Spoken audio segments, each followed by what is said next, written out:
Guys, we got completely cooked, hooked, and fucked on all of our 4 bets on Friday. We went 0-4, lost all of our bets, but we definitely didn't deserve to lose all 4. We had great bets and ended up going other way. I'll start with going to the sheet. We got hooked on Champagne. We got hooked on Jalen Wells. Nicholas Claxton, 6 free throws, made 0. And then Jarrett Allen was on pace to cover, but was a blowout. They lost to the Phoenix Suns without Devin Booker in a blowout. And then the next game, Jarrett Allen turns to prime Will Chamberlain. Going to our bets, Champagne, we bet over 13.5. It closed 18.5. We had like 80% probability to win, and we lost on the hook. Next bet we had is Wells. Looking at Wells, we bet over 10.5. It closed 12.5. Another great spot we were on. And then Jarrett Allen as well. As we said, we bet over 22.5 points and rebounds. He closed 25. Another huge movement our way. And he ended up scoring 19 points and rebounds in blowout. So he didn't play in the fourth quarter. He was definitely on pace to cover in normal game scenario. And the last bet, even Claxton, our fourth bet, we bet points, rebounds, and assists. He had 18, but he closed at 25. So even he was moving heavily into our favor. So from 22.5 to 25.5. Probably the biggest CLV spot we had entire season. Our bets looked the best coming into the games, and we ended up losing all 4. When I said on Friday that I'll be back on Monday, I didn't realize we will have such a shitty slate on Monday. Only 4 games, so yeah, and not the great games as well. A ton of guys questionable. So I'll have few spots and I'll go through them in a minute. On the Friday, I asked you guys about live stream, and I've seen a ton of comments, people being very interested in it. So let me know in the comments what time would work for you best so you will be available to join the live stream. I'll probably have it tomorrow because it's a huge day, 10 games. I'll have a normal video that runs the similar time as this one. But let me know in the comments what time do you prefer for the live stream. And let's now jump into the first bet. I'll make the bet on Moussa Diabate again. Looking at his last couple of games, we can see that he's kind of getting consistent 30 plus minutes. Last game 33, 32, 33. This game 32. This one was a huge blowout. I would say 4 straight games with 30 plus minutes. So when we look at the games when he gets 30 plus minutes on the season, and we check for double-double, he got double-double in 7 out of 13 games. But when we adjust for defense against position, when he's facing teams outside top 10, he covered this in 6 out of 8 games. And Pelicans are the perfect matchup, and we are getting plus 145. Pretty wildly available on this one. So I'll bet half the size. My standard bet is 1.5 unit. I'll bet the half the size. So 0.75 units on this one. Great price. Matchup can be better, honestly. When we look at the points and rebounds, we can see Pelicans allowed third most to his position. They allowed the most putback. They allowed second most at the rim. So perfect matchup for points.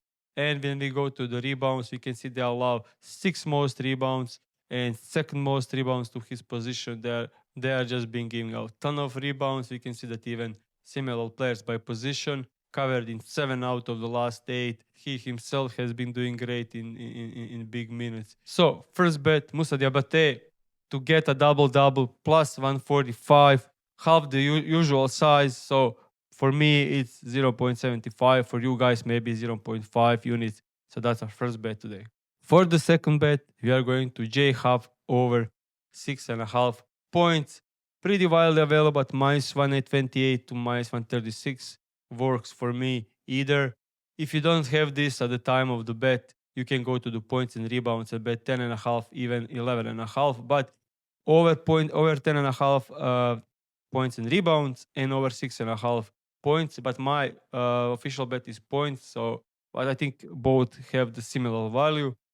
And looking at the season, it's kind of all the way up and down for J Huff. He was starting the games and killing this line.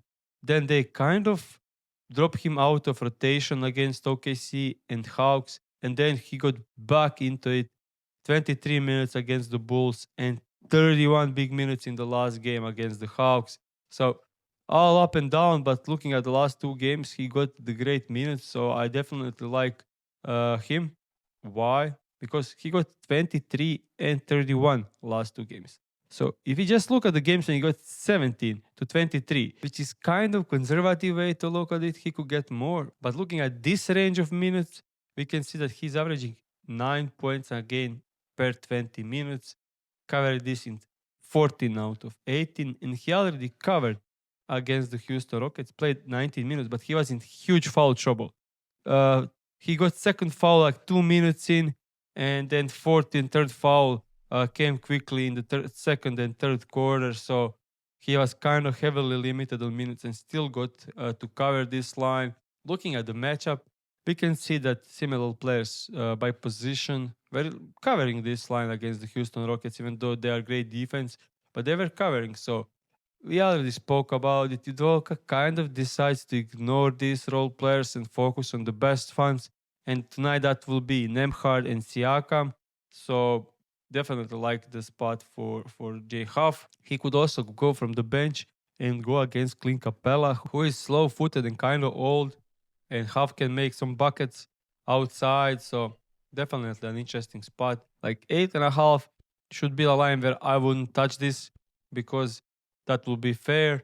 7.5 plus money still probably playable for me, but 6.5 is a must bet. So second official bet, standard unit size, J half over 6.5 points. Let's now jump into a couple of leans. The first one will be Jabari Smith Jr. When we look at the entire season, he's averaging 15 points a game. And now we have KD out. In the games without KD, only 2 games he covered against Golden State Warriors and covered against Phoenix Suns. So on the season, he's averaging 15 points a game, covering this in 56% of the games. And now there is no leading scorer on the team, KD, who is out. And he's getting a matchup against the Pacers, who are below average on defense. So this kind of mixed. Looking at the head-to-head, he already played them and scored 21 points in that game.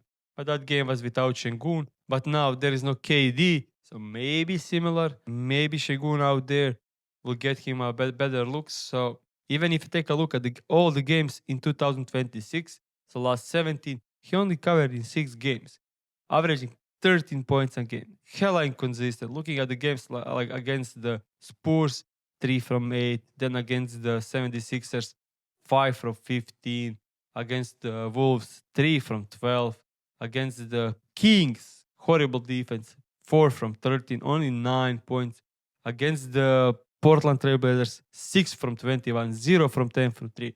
So he's been horrible lately, highly inconsistent. So yeah, I'm not going to make it an official bet. That's the only reason. Another game where I have kind of a lean, it's Ty Jerome. First game back, he played the Wolves on heavy limited minutes, played 19.5 to 20 minutes and scored 20 points. And he have the line set at 11.5. Kind of insane usage. He had 33% usage in that game.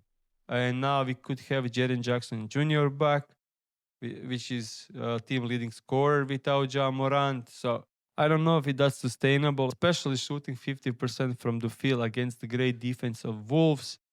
So yeah, this one is there. So I don't know if he gets more minutes. If he gets 24 minutes, this should be a great bet. Looking at the last season when he played for the Cleveland Cavaliers, when he got 16 to 24 minutes, he covered this line in 54% of the games, averaging 12.4 points, which is right where the line is set. But last game he had 33% usage. Last season with the Cleveland Cavaliers, he had 22% usage, which is 10% lower. So if you take a look at the games when he got at least, let's say, 18% usage, then he covered this line in 23 games, 62% win rate, 13.5 points average. But looking at his performances when he's facing great defensive teams, he was kind of matchup proof. I mean, he was facing teams top 15 in defensive rating. His hit rate and points average went up a bit. And if you take a look last season when he faced Wolves, He covered both games with 15 and 15 points in 24 and 22 minutes, which is a range he should get tonight. So yeah, I'm staying with the two bets I made, but these two were interesting as well. We are back tomorrow with huge 10-game slate, and I can't wait to find great bets for you guys once again. See you tomorrow.